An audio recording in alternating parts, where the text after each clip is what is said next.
Bien sûr que nous avons massacré des villages entiers, femmes, enfants, adultes, vieillards, que nous les avons égorgés. De là à dire que les nazis se sont inspirés des Français. Il n'y a pas besoin qu'ils s'inspirent. Les nazis c'est ce qu'a dit Jean-Michel Apathy. Ce que je veux dire, c'est qu'il est issu du colonialisme, le nazisme. Les principaux acteurs au sein de la Wehrmacht des crimes nazis avaient participé à des crimes coloniaux en Namibie et dans d'autres colonies allemandes en Afrique. Des crimes de guerre, y compris un crime de génocide. Le laboratoire des crimes européens a été la colonisation. Et donc, notre colonisation française s'est accompagnée d'immensément de crimes. Mais vous parlez de l'Algérie, mais c'est le cas des Kanaks. C'est le cas de comment je raconte dans un autre livre comment je salue toujours Ataï, dont la tête a été rendue, car on gardait les têtes et on coupait les têtes, le chef de la révolte kanak de 1878. Ça a été le cas en Afrique, dans les colonnes qui ont fait la conquête de l'Afrique à la fin du 19e siècle et du 20e siècle.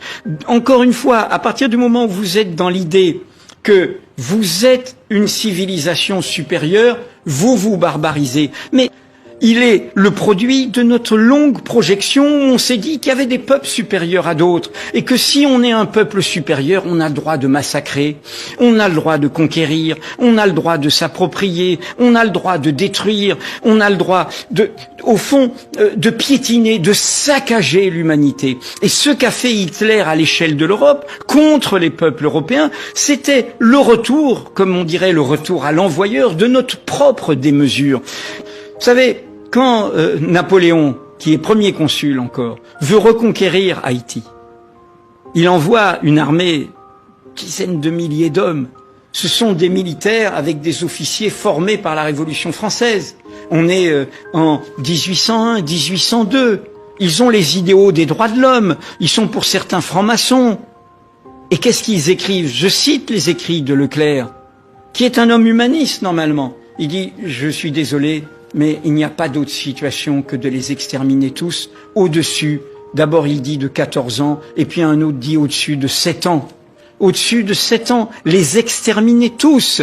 Et il prend des chiens mangeurs d'esclaves qu'il prend de Cuba pour aller les tuer. Il va échouer et il va perdre cette guerre. Mais c'est un humaniste, monsieur Leclerc, et il devient un barbare.